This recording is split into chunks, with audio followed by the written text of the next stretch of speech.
नमस्कार दोस्तों, कैसे हैं आप सभी। उम्मीद करता हूं आप स्वस्थ होंगे और पढ़ाई अच्छे से कर रहे होंगे। बजट आ चुका है, उसको आपने देखा होगा और बहुत सारी चीज़ें उसमें बात की गई। जो आज इस बार का बजट है काफ़ी यूनिक है। उसको लेके हम एक अलग से सेशन लेंगे बजट का। उसमें बहुत सारी बातें होंगी, डिटेल में होंगी।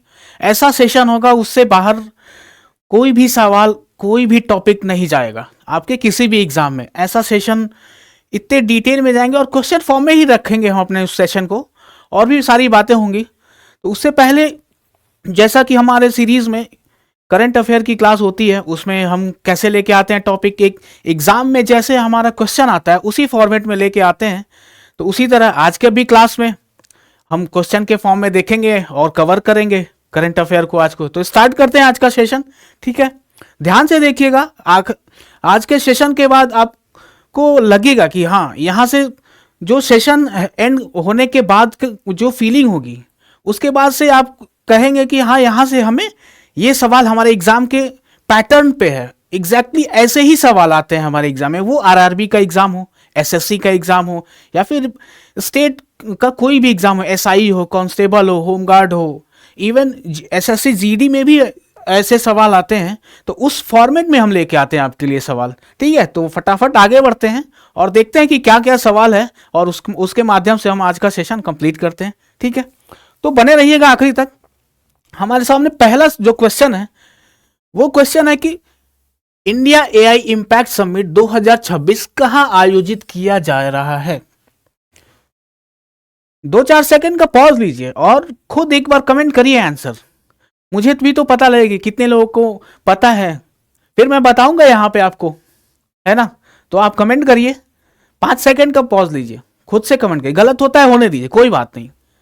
यहां पे सीखने के बाद में, जानने के बाद में ये इंफॉर्मेशन वो गलत नहीं होना चाहिए, ठीक है। तो एग्जाम हॉल में सही होगा, यहां गलत हो जाए कोई दिक्कत नहीं है। यहां पे हम किस लिए हैं, वो जो टॉपिक है उससे जो भी इंफॉर्मेशन आपको प्रोवाइड कराएंगे, आप उसको एग्जाम में सही करेंगे। यहां गलत करिए चलेगा, ठीक है। तो पहला ऑप्शन हमारा क्या है, मुंबई। दूसरा ऑप्शन क्या है, बेंगलुरु। तीसरा ऑप्शन क्या है, न्यू दिल्ली में। और चौथा ऑप्शन क्या है हमारा, हैदराबाद, ठीक है। तो ये सवाल कह रहा है कि India AI impact summit 2026 is being held at which place. ये लोकेशन बेस्ड है। लोकेशन बेस्ड सवाल जो आते हैं उन्हीं पे है, ठीक है। तो हमारा आंसर क्या होगा, आंसर सी। क्या होगा answer, answer C, New Delhi में भारत मंडपम में होगा ये समिट। और इसकी खास बात ये है कि ये जो समिट है ना, भारत में फर्स्ट टाइम हो रहा है। फर्स्ट भारत में फर्स्ट टाइम, भारत में फर्स्ट टाइम। और जो हम लोग बोलते हैं ना ग्लोबल साउथ वर्ल्ड, जिसमें developing countries, under developed countries आते हैं, वहां पे इस रीजन में फर्स्ट टाइम भारत में तो है ही। भारत में तो फर्स्ट टाइम हो ही रहा है। जो ग्लोबल साउथ वर्ल्ड है वहां पे भी फर्स्ट टाइम हो रहा है। First time global south region में भी हो रहा है, ग्लोबल साउथ रीजन में। और इसका जो मेन एम है कि देखिए, आज के जमाने में 21वीं सदी में हम हैं और आजकल का टाइम जो हमारा एआई का है, तो उस एआई का कोई मिसयूज ना करे, उसके अपने रूल रेगुलेशन हो, ठीक है। उन सारी बातों पे यहाँ पे गहन चर्चा होती है और पॉलिसीज फॉर्मेशन होता है। जैसे एक तरीके से चाइना के पास में रेयर अर्थ है, क्रिटिकल मिनरल्स हैं, ठीक है। उसके बाद में अमेरिका, यूएस के पास क्या है, टेक्नोलॉजी है, चिप्स हैं, वो उन्नति किस्म के चिप्स हैं। तो अगर ये दोनों देश अगर कुछ अपने मन का करने लगे कि हम चिप्स नहीं देंगे, हम चिप्स नहीं प्रोवाइड कराएंगे, जैसे आज हमारे पास में हमारे इलेक्ट्रॉनिक व्हीकल्स में जो हमारे सिस्टम है उनमें यूज होता है चिप्स वगैरह, तो अगर वो यूएस है मना कर दे तो फिर हमारा किस काम का। तो ऐसे तो होगा नहीं कि अरे भाई आज हम दे रहे हैं आपको यूज करने के लिए, कल को हमारा मन हुआ तो नहीं देंगे, तो ऐसे नहीं होगा ना। तो इन्हीं सभी बातों को एक डिस्कस करने के लिए, एक फ्रेमवर्क देने के लिए, तो ये समिट ऑर्गेनाइज होना स्टार्ट हुआ। और इस बार 2026 में नई दिल्ली के भारत मंडपम में इसका ऑर्गेनाइजेशन होगा, जो ऑप्शन हमारा सी है, ठीक है। इसके बाद आगे बढ़ते हैं, अगला सवाल देखते हैं क्या कहता है। अगला सवाल है हमारा, national statics office comes under which ministry. देखिए काफी बेहद ही महत्वपूर्ण सवाल है। ऐसे सवाल मिलते हैं आपको मिनिस्ट्रीज के अंदर, जैसे कोई योजना आ गई, स्कीम आ गई, वो किस मिनिस्ट्री के अंतर्गत है, मंत्रालय किस मिनिस्टर के पास में है, कोई पोर्टल है उस मिनिस्ट्री से रिलेटेड तो वो पोर्टल का नाम है किस मिनिस्ट्री से रिलेटेड, ऐसे ऐसे करके सवाल आते हैं आपके एग्जाम में आपके सामने। तो उसी तरीके से ये सवाल है आपके सामने कि राष्ट्रीय सांख्यिकी कार्यालय किस मंत्रालय के अंतर्गत आता है। पहला ऑप्शन हमारा क्या है, ministry of finance. Option B क्या है, ministry of home affair. Option C क्या है, ministry of statics and programme implementation. Option D, ministry of commerce and industry, वाणिज्य एवं उद्योग मंत्रालय। तो बताइए, पॉज लीजिए, 5 सेकंड का पॉज लीजिए और आप आंसर कमेंट कमेंट करें। गलत होता है होने दीजिए, कोई बात नहीं है, मैं यहां पे हूं, सही बताऊंगा, उसके बाद नहीं गलत होना चाहिए, ठीक है। आप कमेंट करिए, मैं रुका हुआ हूं, वेट कर रहा हूं आपके कमेंट का। ऑप्शन हमारा है ए, वित्त मंत्रालय। गृह मंत्रालय ऑप्शन बी है। सांख्यिकी एवं कार्यक्रम कार्यान्वयन मंत्रालय। और ऑप्शन डी हमारा वाणिज्य एवं उद्योग मंत्रालय। तो आइए देखते हैं इसका आंसर क्या होगा। इसका आंसर होगा answer C, ministry of statics and programme implementation. काफी महत्वपूर्ण सवाल है, इसको 5 स्टार के आप रेटिंग में रख सकते हैं, कैटेगरी में, ठीक है। तो ऐसे सवाल आपको दिखेगा क्योंकि इस साल बजट में हमारे ऐसा प्रावधान बनाया गया है, प्रावधान बनाया गया है जैसे सेंसस का है। ये सारी बातें हम अगले जो हम लेके आएंगे आपके लिए एक बजट सेशन, उसमें सारी बातें होंगी, लेकिन आज के सेशन में जो है उससे रिलेटेड जो अन्य बातें हैं वो भी करना जरूरी है, ठीक है। तो उसी से रिलेटेड है, ठीक है। तो 2000 जुलाई, ये क्या आखिर में ये जो NSO है इसका काम क्या है, सॉरी थोड़ा गला फंसा हुआ है तो बीच बीच में रुकना हो रहा है। तो इसका अभी जो बातें हो रही हैं इस पे, ये जुलाई 2026 जुलाई से जून 2027 कलर चेंज करते हैं हमारा ऐसे, जुलाई 2026 से लेके जून 2027 तक के बीच में एक सर्वे होगा। उस सर्वे में क्या होगा, सर्वे किसके लिए होगा, सर्वे जो माइग्रेशन होता है किसी तरीके से हो सकता है, कोई पढ़ने के लिए जा सकता है कहीं, जैसे मान लीजिए कि यूपी बिहार के लड़के हैं वो पढ़ाई करने के लिए दिल्ली आ गए या कहीं और चले गए, कोई जॉब के लिए रोजगार के लिए कोई आया कहीं चला गया, शादी हो गई चला गया। तो ये जो सारे डाटा हैं उनका भी एक तरीके से सर्वे होना बेहद जरूरी है, ठीक है। तो ये काम होगा क्या, सर्वे होगा माइग्रेशन का, किसका, माइग्रेशन सर्वे होगा, माइग्रेशन सर्वे होगा कब, जो मैंने बताया अभी आपको, जुलाई 2026 से लेके जून 2027 के बीच में, ठीक है। और कौन करेगा, NSO करेगा। वो किस मंत्रालय के अंतर्गत आता है, ministry of statics and programme implementation, ये कराएंगे, ठीक है। बढ़ते हैं अगले सवाल की तरफ, देखते हैं अगला सवाल क्या है, ठीक है। उसी तरीके से चक्र उत्कृष्टता केंद्र जो सनराइज सेक्टर्स के वित्त पोषण के लिए किस बैंक द्वारा शुरू किया गया, देखिए काफी महत्वपूर्ण सवाल है ये। Chakra centre of excellence to finance sunrise sector, क्या सनराइज सेक्टर को फाइनेंस करने की बात हो रही है, launch by which bank, launch by which bank, बताइए। 5 सेकंड का आप पॉज लीजिए, उसके बाद कमेंट करिए। गलत होना है कोई बात नहीं, हम यहां बताएंगे आपको, गलत होगा ना यहां होगा, एग्जाम में नहीं होना चाहिए, ठीक है। हमारा पहला ऑप्शन क्या है, रिजर्व बैंक ऑफ इंडिया। दूसरा ऑप्शन क्या है, Punjab National Bank. Option C क्या है तीसरा, Bharatiya State bank.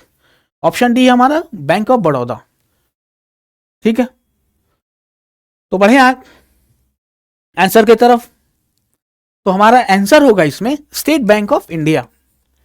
State bank of India के तरफ से चक्रा एक स्कीम है, उसको लॉन्च किया गया है किसको वित्त पोषण करने के लिए, फाइनेंस करने के लिए, जो हमारे सनराइज सेक्टर हैं, सनराइज सेक्टर हैं उनको फाइनेंस करने के लिए वित्त पोषण, उनको वित्त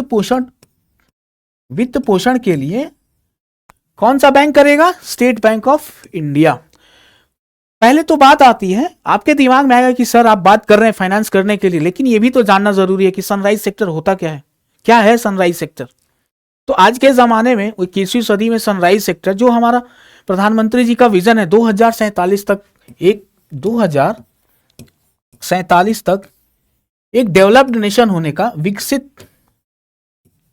विकसित भारत, किसका? विकसित भारत का जो विजन है उसी के मद्देनजर रखते हुए ये स्कीम है चक्रा, जो स्टेट बैंक ऑफ इंडिया के द्वारा है। उसमें यह है कि जो सनराइज सेक्टर्स के जो भी हैं स्कीम्स उनको फंडिंग करेंगे, ठीक है। जो भी उनके होंगे सनराइज सेक्टर के प्लेयर्स होंगे उनको ये फंडिंग करेंगे। उसमें कौन कौन से आते हैं? जैसे मान लीजिए आज के 21वीं सदी में एआई का इस्तेमाल हो रहा है, आर्टिफिशियल इंटेलिजेंट, उसके बाद से हाइड्रोजन, हम नॉन फॉसिल फ्यूल की बात कर रहे हैं आज के, और जरूरी भी है, ठीक है।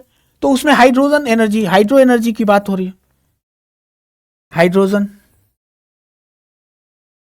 एनर्जी की बात हो रही है। उसके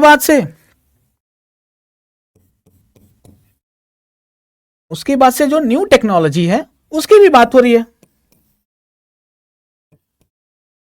न्यू टेक्नोलॉजी है उसकी भी बात हो रही है। ऐसे ही जितने सेक्टर हैं उनको वित्त पोषण, उनको तो पैसे की फंडिंग की तो जरूरत होगी ना, रिसर्च करने के लिए, डेवलपमेंट, तभी तो वो सारी बातें करेंगे कि इसमें क्या क्या आगे रिसर्च होगा। उन सब के लिए फंडिंग चाहिए, बिना फंड के तो कोई भी स्कीम आगे नहीं हो सकती, बढ़ सकती। तो इसीलिए एसबीआई बैंक ने चक्रा स्कीम किया है उनको फंड करने के लिए सनराइज सेक्टर में। तो बढ़ते हैं अगले क्वेश्चन के तरफ जो हमारे सामने है। Pradhan Mantri Divyasha Kendra are specialised walk in centre launch by which ministry? जो ये सवाल हमसे कह रहा है प्रधानमंत्री दिव्यासा केंद्र किस मंत्रालय के अंतर्गत शुरू किया गया? पहला है ministry of health and family welfare, स्वास्थ्य एवं परिवार कल्याण मंत्रालय। ऑप्शन बी है हमारा ministry of social justice and empowerment. Option C क्या है हमारे सामने? Ministry of women and child development. Option D ministry of labour and employment. आप 5 सेकेंड का पॉज लीजिए और आंसर करिए, कमेंट करिए, फिर मैं वही बोलूंगा। गलत होता है होने दीजिए, कोई टेंशन ही नहीं लेना, चिल्ल मार के रहना है। कमेंट करिए जो समझ में आ रहा है, थोड़ा सा 5 सेकेंड के अंदर जो भी समझ में आ रहा है, आपको लग रहा है, जिस भी आपके पास इंफॉर्मेशन है, जो भी इंफॉर्मेशन, उसके बेसिस पे आपको जो भी लग रहा है कि ये आंसर हो सकता है, ऑप्शन ए हो सकता है, बी हो सकता है, सी हो सकता है, डी हो सकता है, कोई भी हो सकता है। लेकिन जो आपके पास इंफॉर्मेशन है, जैसे देखिए तुक्का भी ऐसे ही आंख बंद करके नहीं लगाना चाहिए।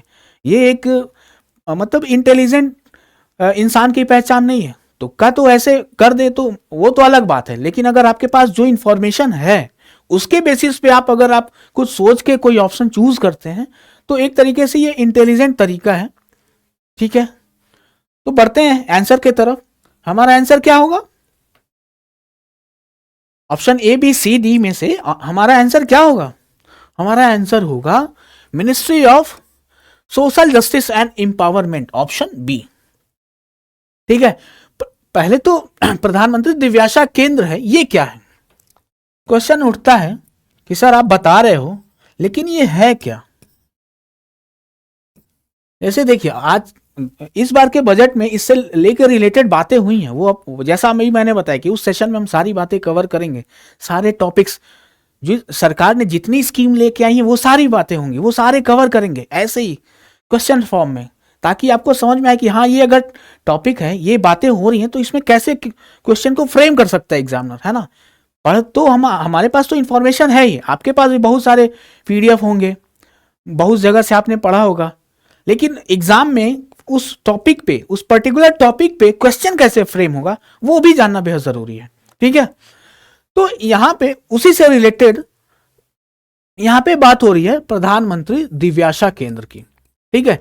यहां पे जो दिव्यांगजन है उनको एक छत के नीचे, एक छत के नीचे सारे सहायता, सारे हेल्प उनको प्रोवाइड कराया जाता है। उनके हेल्थ से रिलेटेड है वो सहायता हो सकता है। उनके पास कोई मिस इन्फॉर्मेशन है गवर्नमेंट को लेकर कि हमारे पास में गवर्नमेंट ने ये स्कीम लॉन्च किया है, तो वो कैसे है, हमारे लिए है कि नहीं है, ये इंफॉर्मेशन प्रोवाइड होगा। और जो उपकरण जो उसका इस्तेमाल करके, जैसे कोई दिव्यांगजन है, उनके पैर में प्रॉब्लम है, तो उस इंस्ट्रूमेंट का यूज करेंगे वो, तो ये सारी इंफॉर्मेशन उनके पास आएंगी। तो वो इंफॉर्मेशन कहाँ प्रोवाइड होगा? प्रधानमंत्री दिव्याशा केंद्र के पास में। तो इसी अगले क्वेश्चन की तरफ बढ़ते हैं। देखते हैं हमारे सामने अगला सवाल क्या है। अगला सवाल है मिलन 2026 नौसैनिक अभ्यास भारत और किस देश के बीच में। देखिए ये जो सवाल है ना, ये इतना फेवरेबल टॉपिक है। एक्सरसाइज हर एक एग्जाम में पूछता है, वो एसएससी का हो, रेलवे का हो, बैंक का हो, इवन स्टेट के जो एसआई के होते हैं, यूपीएसआई हो गया या फिर दिल्ली के लिए हो गया, ये सारे एग्जाम में पूछता है कि एक्सरसाइज काफी फेवरेबल टॉपिक होता है। तो देखते हैं एक्सरसाइज मिलन 2026 की बात कर रहे हैं हम, वो किस देश के बीच साथ हुआ है भारत के। ठीक है, तो पहला ऑप्शन हमारा क्या है? USA, America. ऑप्शन बी क्या है? फ्रांस। ऑप्शन सी क्या है हमारे सामने? रशिया। और ऑप्शन डी यूएई। 5 सेकंड का पॉज लीजिए और खुद से कमेंट करिए इसका आंसर। गलत होगा होने दीजिए, कोई बात नहीं, टेंशन ही नहीं लेना है। गलत होगा उसके बाद से तो मैं बताऊंगा आपको, उसके बाद से तो आपको आपके पास में करेक्ट इंफॉर्मेशन होगी। तो कमेंट करिए, आप बेझिझक कमेंट करिए कि अमेरिका होगा, फ्रांस होगा, रशिया होगा या फिर यूएई होगा। तो बढ़ते हैं आंसर की तरफ। हमारा आंसर होगा रशिया। जो एक्सरसाइज मिलन 2026 है वो किसके साथ हुआ है? रशिया के साथ में। और ये नवल एक्सरसाइज है, ये भी जानना, ध्यान रखना काफी महत्वपूर्ण है कि वो एक्सरसाइज जो हुआ है वो किसके बीच में हुआ है? आर्मी के बीच में हुआ है, नेवी के बीच में हुआ है, या फिर एयरफोर्स के बीच में हुआ है। ये भी बातें ध्यान रखना काफी ज्यादा महत्वपूर्ण है। एग्जामिनर आपको यहां फंसा सकता है अगर यहां पे ऐसे बना दे कि रशिया और भारत के बीच में एक्सरसाइज मिलन हुआ है 2026 में, वो किससे रिलेटेड है? आर्मी से, नेवी से और उसके बाद एयरफोर्स से। तो आपको करना पड़ेगा। तो क्या होगा आंसर हमारा? नवल एक्सरसाइज, मतलब नेवी से रिलेटेड है। ठीक है, बढ़ते हैं आगे क्वेश्चन की तरफ। हमारे सामने अगला सवाल है, budget 2026 proposed tax incentive mainly to boost which sector till 2047। क्या कह रहा है? बजट 2026 में 2047 तक कर प्रोत्साहन मुख्य रूप से किस क्षेत्र के लिए प्रस्तावित है? टैक्स इंसेंटिव मतलब कि इस फील्ड में अगर कोई इन्वेस्टमेंट आती है तो उनके टैक्स में छूट मिलेगा। गवर्नमेंट इस बजट में उन्होंने प्रपोज किया है।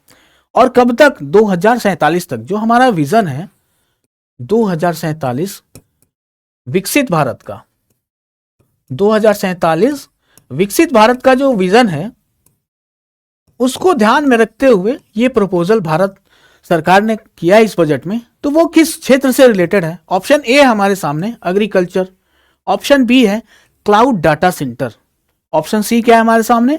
टूरिज्म का, और ऑप्शन डी क्या है हमारा? एमएसएमई का। कमेंट करिए आप, option A, B, C, D में से कौन सा होगा? तो इसमें से कौन सा होगा हमारा आंसर? आंसर होगा हमारा option B, cloud data centre. देखिए आज के जमाने में 21वीं सदी में और उसके बाद से एआई का जमाना, जो डाटा है ना उसका इंपॉर्टेंस अपने आप बढ़ जाता है। डाटा एक ऐसी आज के जमाने में 21वीं सदी में फ्यूल का काम कर रहा है। आपके एक डाटा से आपके बारे में हर एक इंफॉर्मेशन, एक कोई पर्टिकुलर इंडस्ट्री का कोई कंपनी है एक तरीके से मानिए, वो आपके डाटा को देख के पता लगाएगी कि आप क्या खरीद रहे हैं, आपकी चॉइस क्या है। उस हिसाब से अगर आप जैसे गूगल पे सर्च करते होंगे कि हमें जैसे फ्लिपकार्ट पे सर्च किया आपने शूज के बारे में, उसके बाद से दूसरे वेबसाइट पे आपने विजिट किया गूगल पे, तो वहां पे आपके पास में इंफॉर्मेशन आने लगेगा। एड्स आने लगेंगे कि इस कंपनी का शूज आपको मिल रहा है इतने कम रेट में। तो ये सारी बातें कहां से आ रही हैं आपके पास? यहां तो फ्लिपकार्ट नहीं है, तो वही डाटा का है खेल यहां पे। आपके डाटा, आपने क्या सर्च किया, इसका खेल है वहां पे।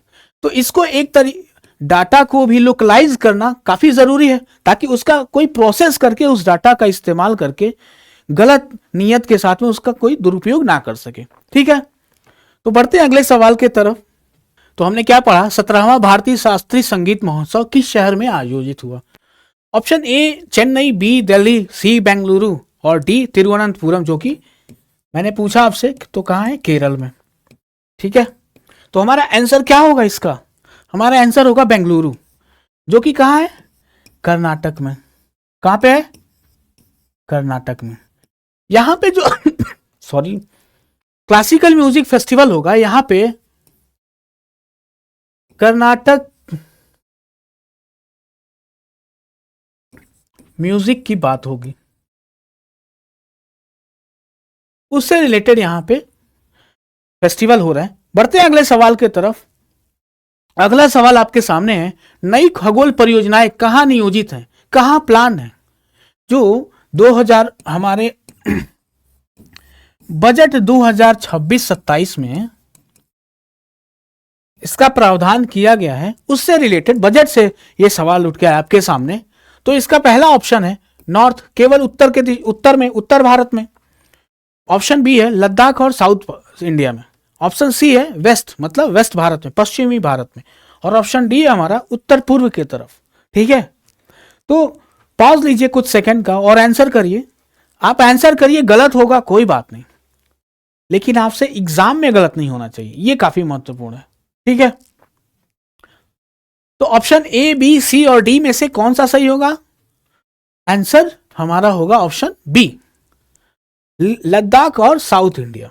यहां पे जो प्रोविजन है, हमारे प्रावधान बनाए गए हमारे बजट में, अनाउंसमेंट जो हुआ है, उसमें 4 प्रोजेक्ट्स की बात हुई है। कितने? 4 प्रोजेक्ट्स की, जो होंगे कहां पे? लद्दाख और साउथ इंडिया मिला के। बढ़ते हैं अगले सवाल की तरफ। अगला सवाल काफी महत्वपूर्ण है। अगला सवाल क्या कह रहा है? शी मार्ट किसे बढ़ावा देता है? She Mart aims to promote, क्या कहता है? ऑप्शन ए निर्यात को। ऑप्शन बी क्या कह रहा है? महिला उद्यमी, मतलब वुमेन एंटरप्रेन्योरशिप के लिए। ऑप्शन सी है फार्मर्स को। ऑप्शन डी हमारे सामने आर्टिसंस, मतलब कारीगर को केवल। देखिए यहां पे केवल जो जैसा अभी मैंने पिछले सेशन में आपको बताया था कि जहां पे लिखा रहता है केवल, उसके बाद कहीं मिल जाता है सत्य, कहीं मिल जाता है असत्य कथन। इन सभी पॉइंट्स को बेहद ध्यान से देखेंगे। इससे क्या होगा कि जो जल्दबाजी में आपसे सवाल गलत होते वो नहीं होंगे, और चाहते हुए भी, मतलब जो इंफॉर्मेशन जो आपको आ रहा है वो गलत नहीं होगा, क्योंकि सिली मिस्टेक से कई लोगों का सिलेक्शन नहीं होता है, 1 मार्क से पीछे छूट गए, नहीं हुआ सिलेक्शन। ठीक है, तो ये जो पॉइंट्स हैं इनको ध्यान रखना होता है एग्जाम हॉल में। ठीक है, और जब प्रैक्टिस करेंगे आप तो उसी से ये चीजें आपको आएंगी प्रैक्टिस में। ठीक है, तो बढ़ते हैं आंसर की तरफ। आंसर हमारा क्या होगा? Women entrepreneur, option B. ठीक है, बढ़ते हैं अगले सवाल की तरफ। अगला सवाल है, Bharat Vistaar platform is related to which of the following services? निम्नलिखित में से किस सेवा से संबंधित है? ऑप्शन ए है हमारे सामने डिफेंस डाटा मैनेजमेंट, मतलब रक्षा से जुड़े हुए डेटा के मैनेजमेंट के लिए ये सर्विसेज प्रोवाइड कराएगा। ऑप्शन बी कह रहा है AI based farm advisory services, मतलब किसान से रिलेटेड, खेती बाड़ी से रिलेटेड जो भी इंफॉर्मेशन चाहिए उससे रिलेटेड सर्विस प्रोवाइड कराएगा। ऑप्शन सी कह रहा है हेल्थ इंश्योरेंस कवरेज, मतलब स्वास्थ्य बीमा से रिलेटेड इंफॉर्मेशन होगा। ऑप्शन डी कह रहा है एजुकेशन लोन फैसिलिटेशन, मतलब शिक्षा ऋण सुविधा के लिए प्रोवाइड कराएगा ये इंफॉर्मेशन। तो 5 सेकंड का पॉज लीजिए और आंसर करिए। गलत होता है होने दीजिए, उसकी आप टेंशन ही नहीं लीजिए कि ये हम आंसर कमेंट करेंगे गलत हो जाएगा, अच्छा नहीं होगा। नहीं, यहां गलत हो जाए अच्छी बात है, क्योंकि जो गलत हो जाता है ना वो भूलता नहीं है दोबारा। ठीक है, तो आप कमेंट करिए और फिर उसके बाद से मैं बताऊंगा ही, उसी के लिए हूं मैं यहां से। ठीक है, ऑप्शन ए होगा, बी होगा, सी होगा या डी होगा? बताइए, बढ़ते हैं आंसर के तरफ। इसका आंसर होगा option B, AI based farm advisory services.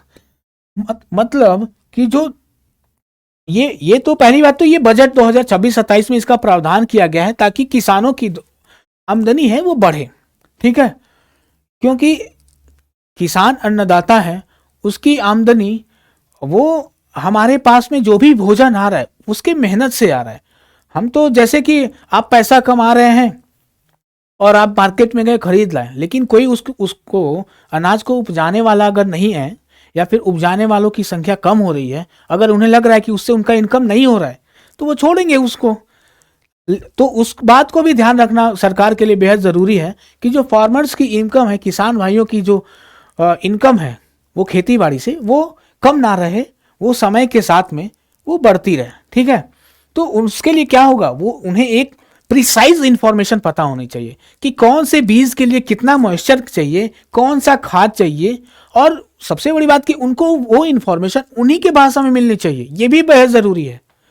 नहीं तो अगर कोई किसान गया और किसी सेंटर में गया पूछने के लिए, वहाँ के जो भी साहब हैं उन्होंने ऐसा मान लीजिए कि अंग्रेजी में कुछ बता दिया, ठीक है, तो उसको समझ में नहीं आया उस किसान भाई को, तो फिर कैसे वो उसको इम्प्लीमेंट करेगा जो भी उन्होंने बताया है।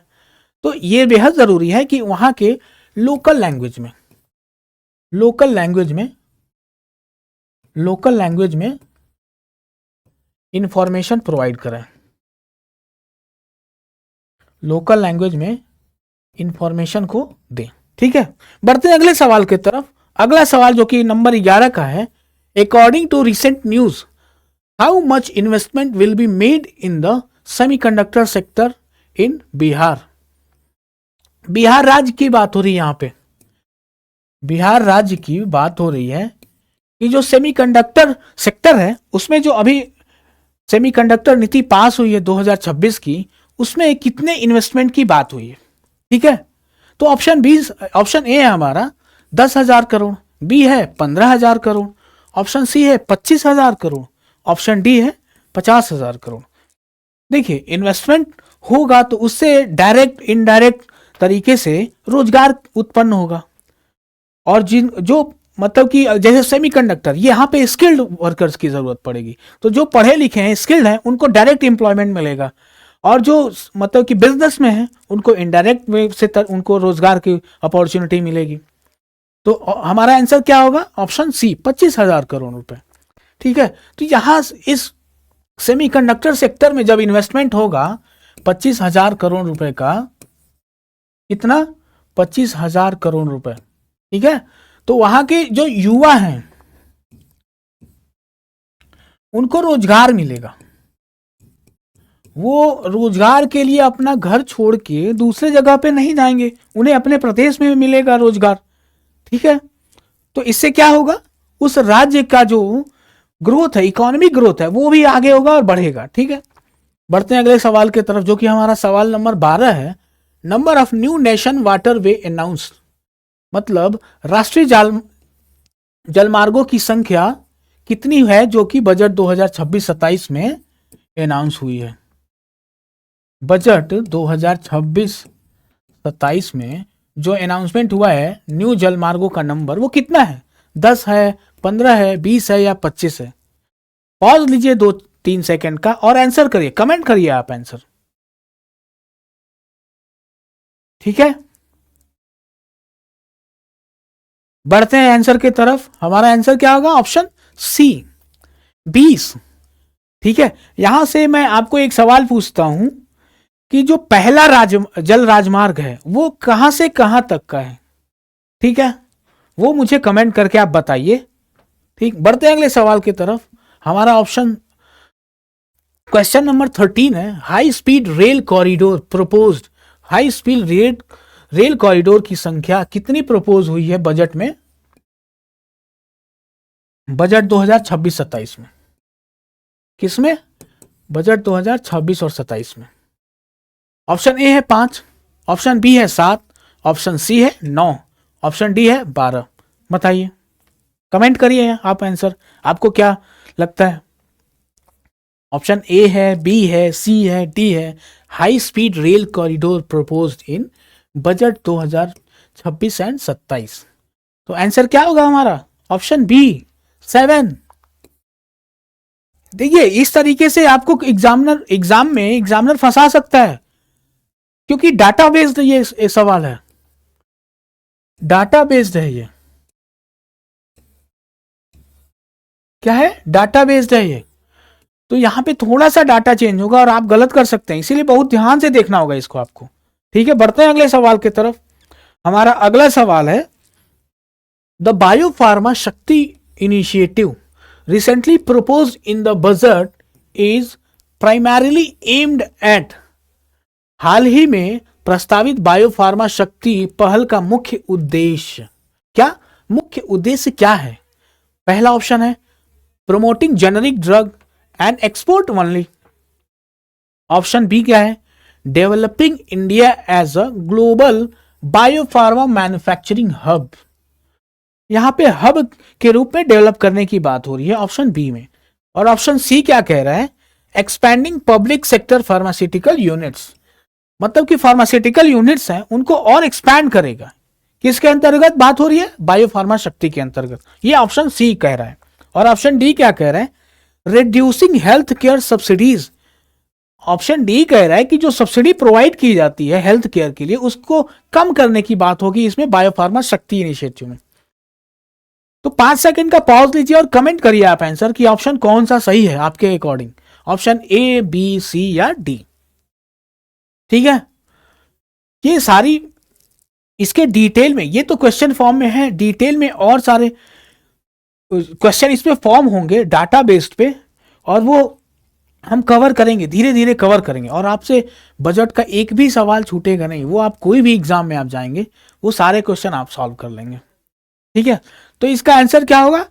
Option B. ऑप्शन बी सही आंसर होगा, developing India as a global biopharma manufacturing hub. इसमें बात हो रही है कि जो नॉन कम्युनिकेबल डिजीज है, नॉन कम्युनिकेबल डिजीज, इसका बर्डन बहुत ज्यादा बढ़ गया। ये कि पहली बात तो ये जो नॉन कम्युनिकेबल डिजीज हैं ये लाइफ स्टाइल से रिलेटेड होती हैं। आपके लाइफ स्टाइल से रिलेटेड, जैसे बीपी हो गया, हाई ब्लड प्रेशर की प्रॉब्लम हो गई, शुगर हो गया आपको, डायबिटिक पर्सन जो होते हैं, उसके बाद से और ज़्यादा हाइपरटेंशन की प्रॉब्लम हो जाती है। ये सारे जो लाइफ स्टाइल से रिलेटेड डिजीजेस हैं, किससे? लाइफ स्टाइल से, दैनिक दिनचर्या जो है उससे रिलेटेड ये प्रॉब्लम्स हैं।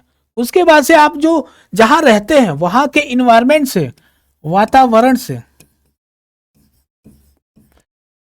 जैसे मान लीजिए आप रहते हैं गर्म क्षेत्र में, आप गए एकदम ठंडे क्षेत्र में चले गए घूमने के पर्पज से, वहां गए आपका तबीयत खराब हो गया, सर्दी जुकाम हो गया, तो ये प्रॉब्लम आ गई। ठीक है, तो जो नॉन कम्युनिकेबल डिजीज है इनका बर्डन बहुत ज्यादा बढ़ गया है। तो उसी को मद्देनजर रखते हुए बायोफार्मा शक्ति इनिशिएटिव को लेके आई है सरकार। ठीक है, बढ़ते हैं अगले सवाल की तरफ। एक चीज और इसमें मैं बताना चाह रहा हूं कि इसके लिए जो फंड एलोकेट हुआ है ₹10,000 करोड़ का हुआ है। ठीक है, इसको आप ध्यान रखेंगे, इसको आप 5 स्टार लगा लीजिए। बढ़ते हैं अगले सवाल की तरफ। जो अगला सवाल है question number 15, who present the maximum number of union budget in India. मतलब कि भारत में सर्वाधिक बार केंद्रीय बजट किसने पेश किया है? आप कमेंट करिए, 5 सेकेंड रुकिए, सोचिए, कमेंट करिए, अपने इंफॉर्मेशन को एक साथ गैदर करिए, जो भी आपके पास इंफॉर्मेशन है उसके बाद आप कमेंट करिए। गलत होता है होने दीजिए, आपके पास जो भी इंफॉर्मेशन है उस पे बेस्ड आप आंसर करिए, कमेंट करिए आप। ऑप्शन ए होगा पी चिदम्बरम, या ऑप्शन बी होगा मनमोहन सिंह जी, ऑप्शन सी होगा मोरारजी देसाई जी, या फिर ऑप्शन डी होगा प्रणब मुखर्जी जी। ठीक है, तो बढ़े आंसर की तरफ। आंसर हमारा होगा ऑप्शन सी मोरारजी देसाई। इन्होंने अभी मतलब कि सबसे मैक्सिमम टाइम 10 बार इन्होंने बजट पेश किया है। और एक और खास बात, जैसे एग्जामिनर ये सवाल पूछ लेगा मोरारजी देसाई से रिलेटेड, और पूछ लेगा वो कि वो जब एमपी बने थे तो कहां से बने थे, मतलब उनका कंस्टिट्यूएंसी कहां था, तो कहां था, गुजरात में। और कब बने थे, 1977 में। ठीक है, उसके बाद से देखिए एक इस बजट के बारे में थोड़ा सा इंफॉर्मेशन देता हूं, बाकी जो हमारा सेशन होगा उसमें काफी डिटेल बातें करेंगे। जो इस बार बजट किया हमारे फाइनेंस मिनिस्टर जी ने, निर्मला सीतारमन जी ने, वो लगातार 9वीं बार उन्होंने बजट पेश किया। और ये जो बजट पेश करने का जो प्रावधान है हमारे संविधान में, वो अनुच्छेद 112 में हुआ। और वहां पे देखिए एग्जामिनर आपसे फंसा सकता है कि वहां पे बजट बोला गया, नहीं, वहां पे बोला गया है अनुच्छेद 112 में बोला गया है, पहले तो बजट की वहां पे बात नहीं हुई है, बजट लिखा नहीं गया है वहां पे। ठीक है, वहां पे क्या लिखा गया, एनुअल फाइनेंशियल स्टेटमेंट की बात हुई है, वहां पे लिखा गया है। ठीक है,